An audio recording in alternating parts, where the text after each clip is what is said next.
Hello, YouTube universe! My name is Brad Nelson. For those of you who don't know me, I am a content producer for the website StarCityGames.com, as well as a professional Magic player. Now, normally I spend most of my days playing the game, but today we're going to be doing something a little different. We're going to be indulging in one of the greatest acts a Magic player could ever do.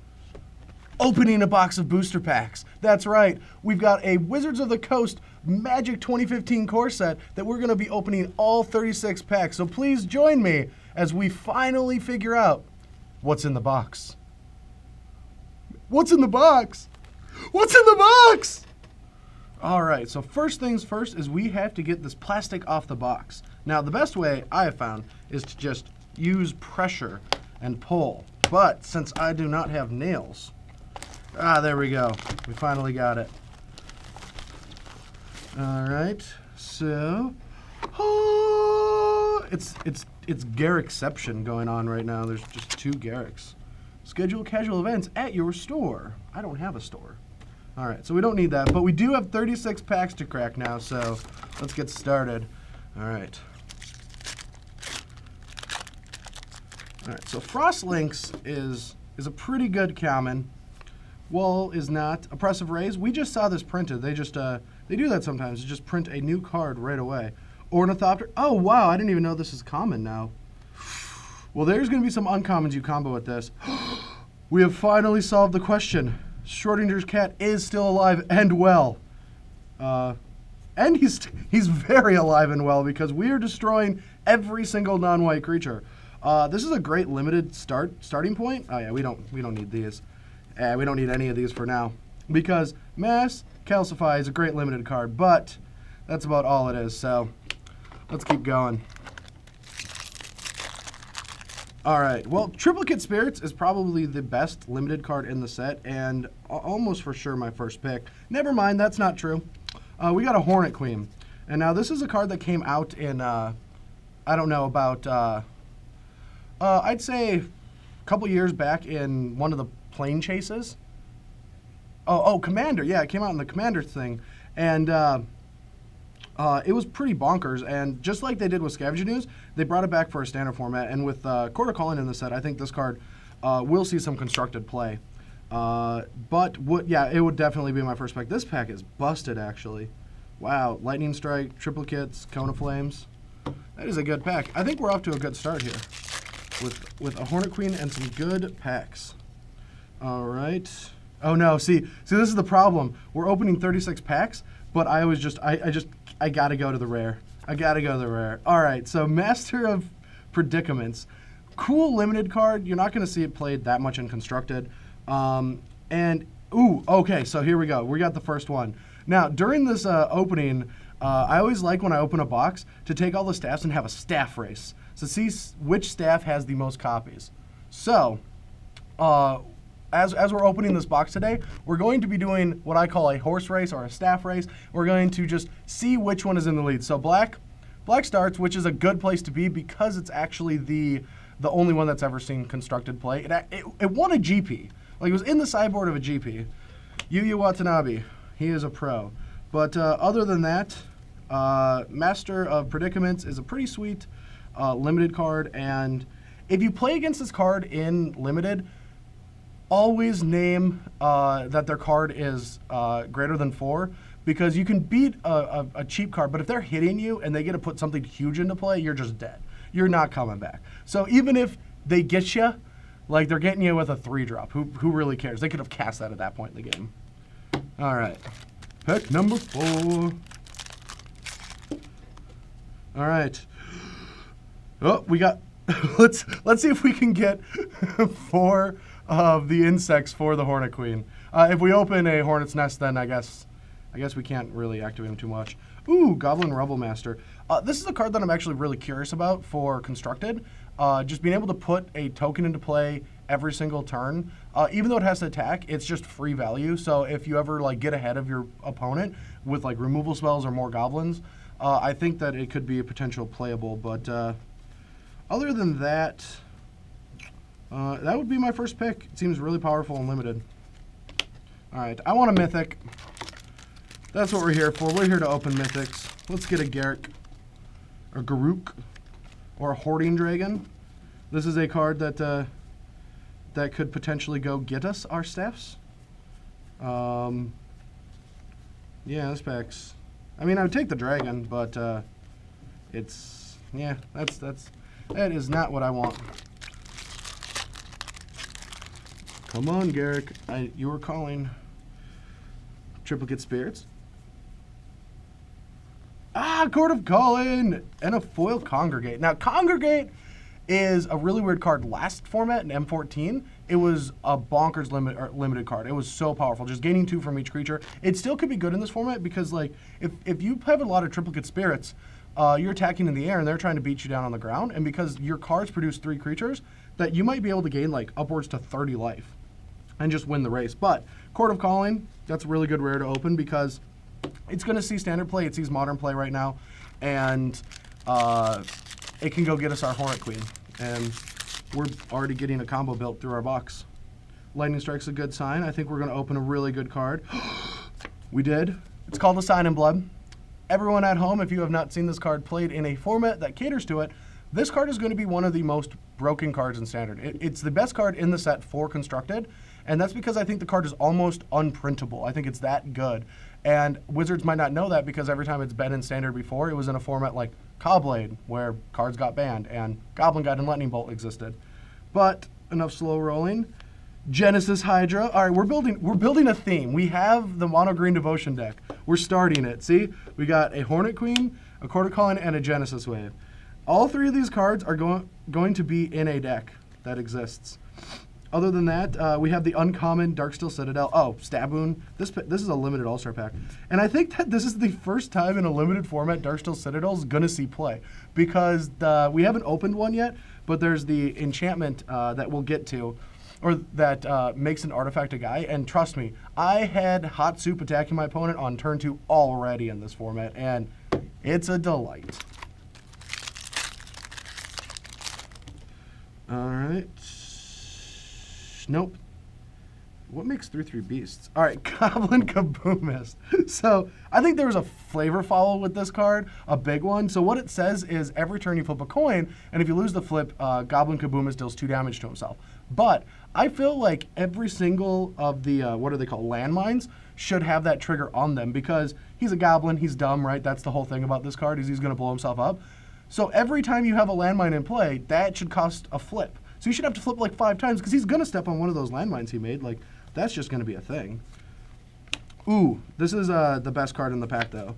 Gather Courage is busted. If you want to go back and look at the set reviews where Evan and I go over that card, it's probably one of the best uncommons in green for limited. Clear the Path. Every time we have Clear the Path, we just throw away everything but the rare. All right, Phyrexian Revoker. This card sees legacy play. It also like eliminates the ability to be planeswalking, or you can like name a planeswalker and shut it down. I think it'll see constructed play, but I'm not really that sure. Okay, let's get going.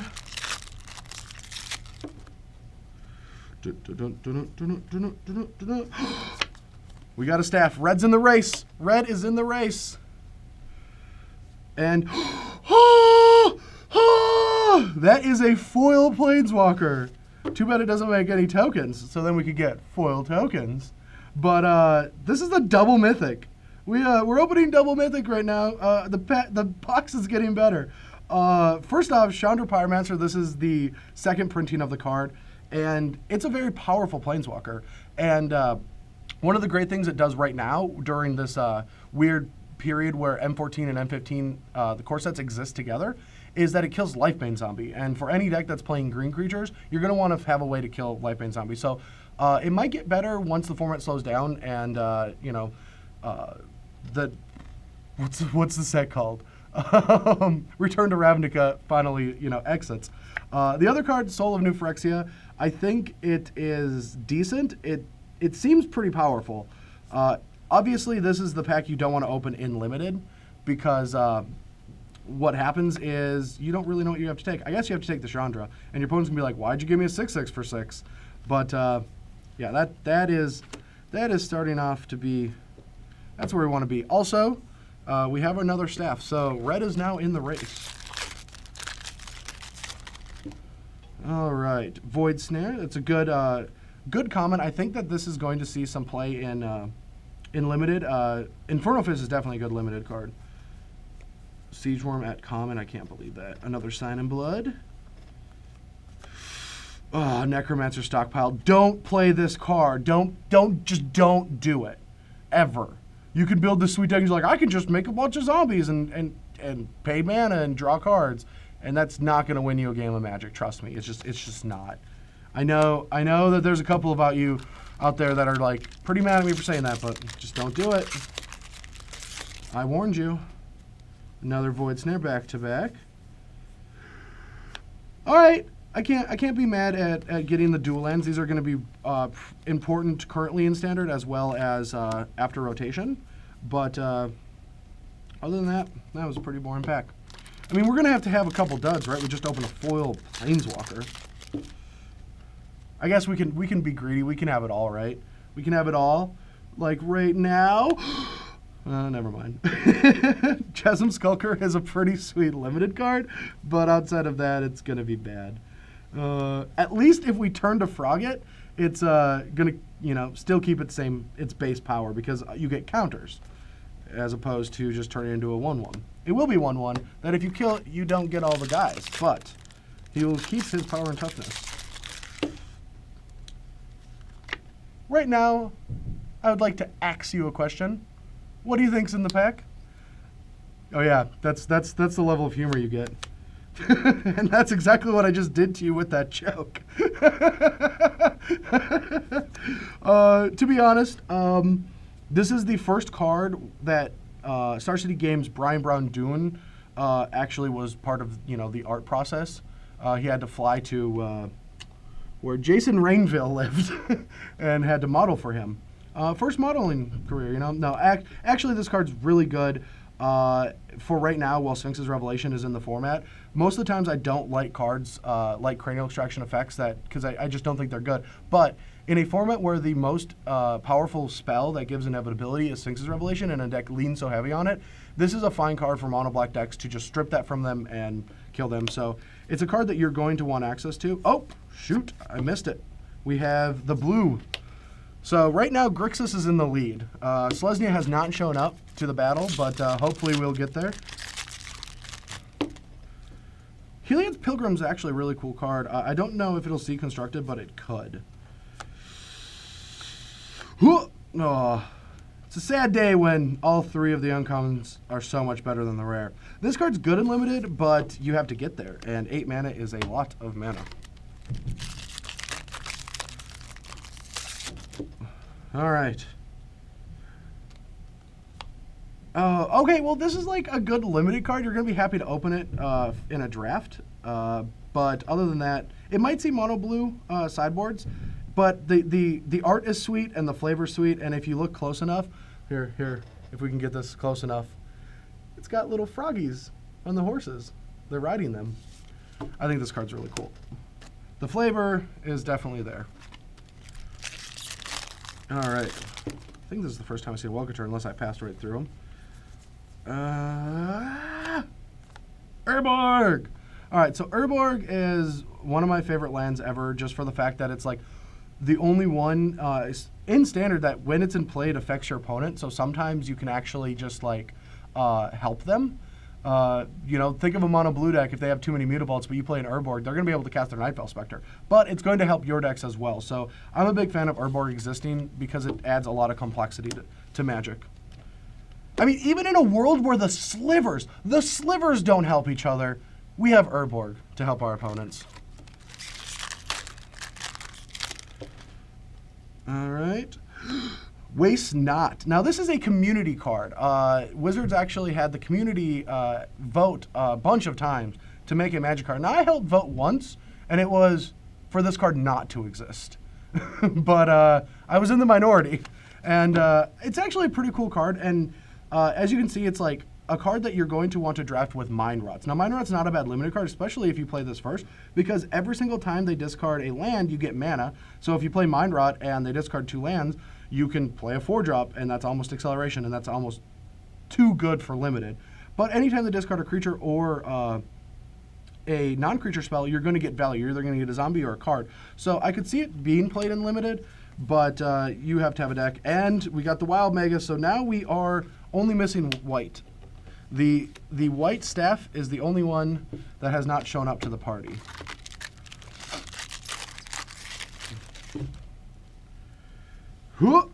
Soul of Ravnica. Now we have 2 souls, and this is the new Mythic cycle. And to be honest, I love this cycle. Like, these are not as powerful as the Titans were from M11, but I don't want them to be. I really dislike when all the cards are so powerful that they win the games on their own. And I'd much rather you have to work and think through a lot of the magic. So I'm a huge fan of the souls as opposed to the Titan cycles. So good job on Wizards for making Mythics look like Mythics.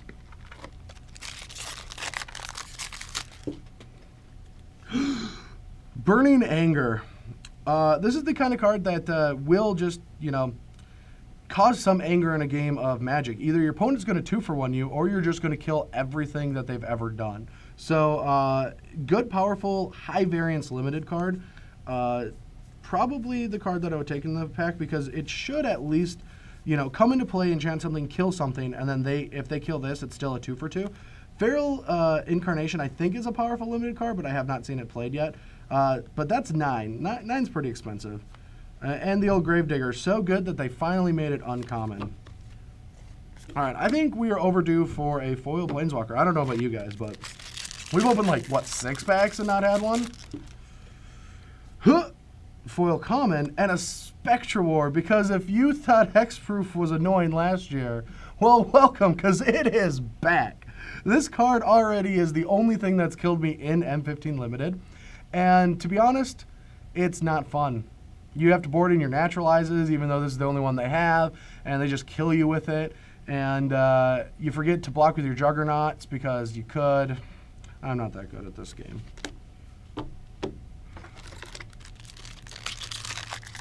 There are artifact creatures that can chump block or block it for lethal. Legacy's Life. Now, Legacy's Life is a lot like from M13 is a card, what was it called? Disciple of Bolus. And that card was a creature, but did have part of this ability. But there was no Thragtusk. So a lot of people think that this might be good, but I don't think it will because there is no Thragtusk to help smooth out the tempo and the board position loss. But Reclamation Sage is probably one of the biggest upgrades a card has ever gotten, which is like Viridian Shaman, where now you can just destroy an artifact or enchantment. Sure, you lost out on 1 toughness, but this is one of the most powerful cards in the set and going to see a ton of play. So even though this is more rare than Life's Legacy, so you get to chill over there, Reclamation Sage. Obelisk of Erd. Now, this is not a foil Planeswalker, but what it is it's a very powerful Convoke ability to just give yourself an Anthem. And I think in Standard there might be a soldier-based deck with a Pharah, and you get Boros Reckoner. And all right, there we go. Hot Soup. Hot Soup is one of the cards designed by other professionals from different games, and it's got a lot of flavor. Now, these cards are packed full of flavor. But the greatest thing about this one is it's based around the idea that no one's going to block you because you're holding a bunch of hot soup, but if you trip, you just burn yourself. It's kind of cool. It's a very good limited card because there's not a lot of burn in this format. And it comes out on turn 1 and lets you attack for 5 on turn 2 if we finally open one of the uncommons. We might just have to go buy those singles if we're not going to open any of them. There we go. All right, so this is the only card. Oh, wow, and black is in the lead. White hasn't even shown up to the party, but we have 2 Death Mega Staffs. But now, Sliver Hivelord could potentially make a Sliver deck inconstructed for the fact that if you Quarter Calling this up, what's your opponent going to do? They have to have Detention Spheres because they can't just like Doomblade it. Well, obviously they can't Doomblade it. It's all 5 colors, but they can't like Hero's Downfall it or cast Supreme Verdict. It seems like an actually good card to Quarter Calling into, and even like maybe play with like Mana Weft Sliver or Mana Weft Sliver. But it's sweet. I like 5-color Legendary Slivers to be printed because this is a ton of casual pill as well as Commander. just having more slivers is a good thing for that archetype.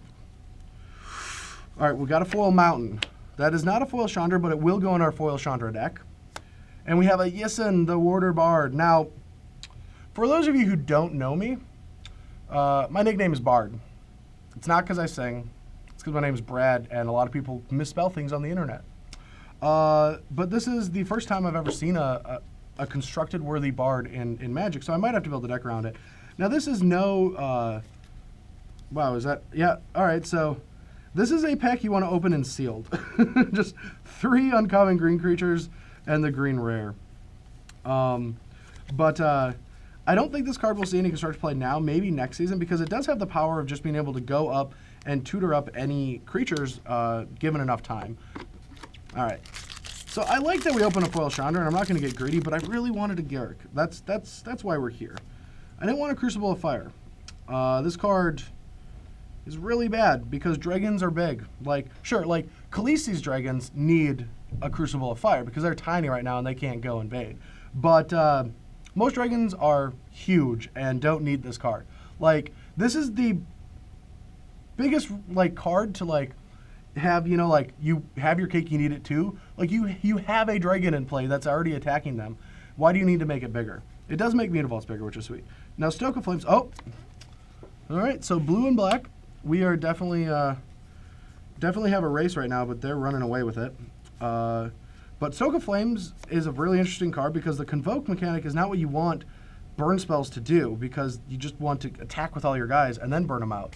So it's like a unique Magic card that I think adds a lot of complexity to how you're supposed to use it. So I'm a big fan of that card design.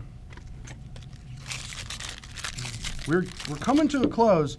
And we only have 2 souls and a Chandra, so we're going to have to get something big. I guess this is exactly what we're doing at this point, isn't it? Just trying to dig through this box as aggressively as possible. But don't play this card. I don't care what cool idea or strategy you have, don't play that card. I guess to be fair, it's the opposite of what I want to do. I want to keep putting the lands into play and playing bigger spells. All right, well, that is not a... Oh, but we got a red. All right, white is not showing up today. But we do have a Hushwing Gryff, and I like this design for Eternal formats. Now, in Standard, we have cards like Grey Merchant of Asphodel, and we have Master of Waves, Lifebane Zombie, but in Modern, there's a ton of coming to plays. This stops the Pestermite combo. It stops this Pestermite Splinter Twin combo. It stops a lot of Birthing Pod shenanigans. So I could see this card being very good in that format, except for the decks that are like Hate Bearish also have a lot of coming to play. So it's going to have to make its own deck, but I think it will see play. I'm just not sure where yet. But on the draw, the problem with it is on the draw against a mono black deck, they can just Lifebane it. So you don't even get your effect. So that's the kind of depressing thing about the card. I wish it cost 2 and it was just like a 1/1 flyer.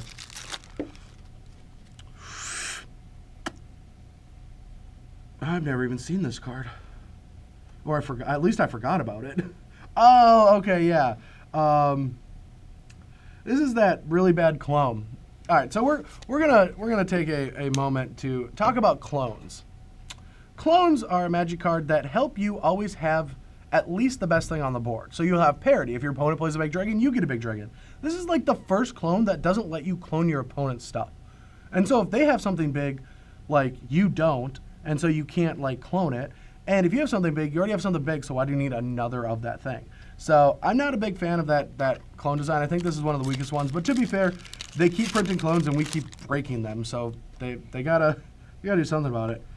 All right, well, Return to the Ranks is one of my pet cards in the format. If anyone knows my love for small, little, bad creatures, I mean, all of last season I was playing decks with Doom Travelers and Voices and Lingering Souls, so I'm a big fan of Return to the Ranks.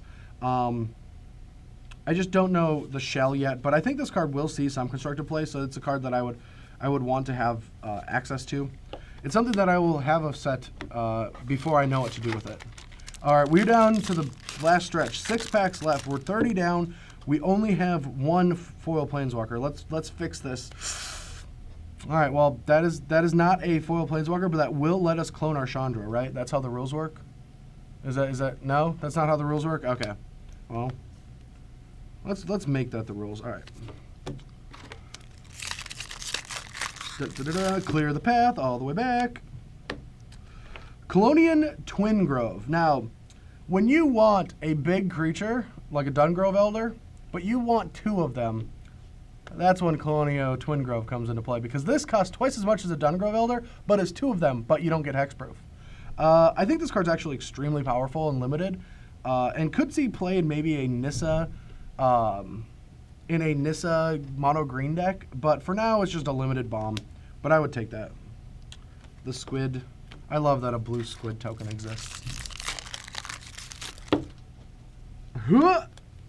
All right, an Obelisk of Erd. We got 2 of them now, and we open a lot of triplicate spirits. So if we were playing sealed, box sealed, this would be a pretty good box to open. Here's our combo. We have an Illusionary Angel into Tormod's Crypt, so not only will our opponent not have a graveyard whenever we choose so, but we have a turn 3 Illusionary Angel. Have we really not opened any of the, I can't even remember what it's called. I just call it Big Blue Scissors card. Oh yeah, it's Insoul Artifact, that's what it is. It's also called a Battlefield Forge. All right, well, green's also at 2. All right, so white is not showing up to the party, and we're at 2 and 2 for all the other colors. Sorry, white mages.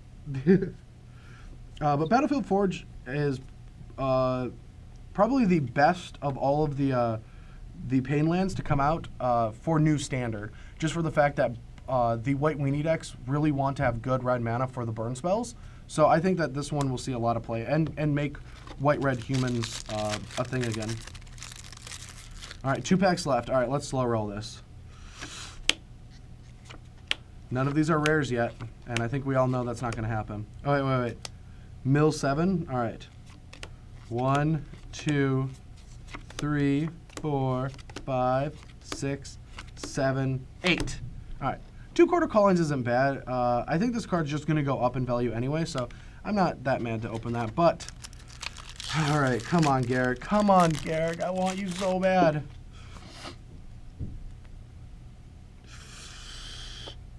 Not a Garrick token. That's not a good sign. Oh, it's a foil. Research Assistant. Because when Merfolk Looter is too powerful, we get a Research Assistant. Actually, I played with this card. It's not that bad.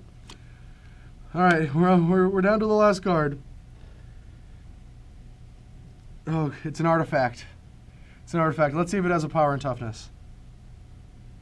Does not have a power and toughness. It's an equipment. Oh, please not be that equipment that your opponent gets control of. Don't joke me like this, box.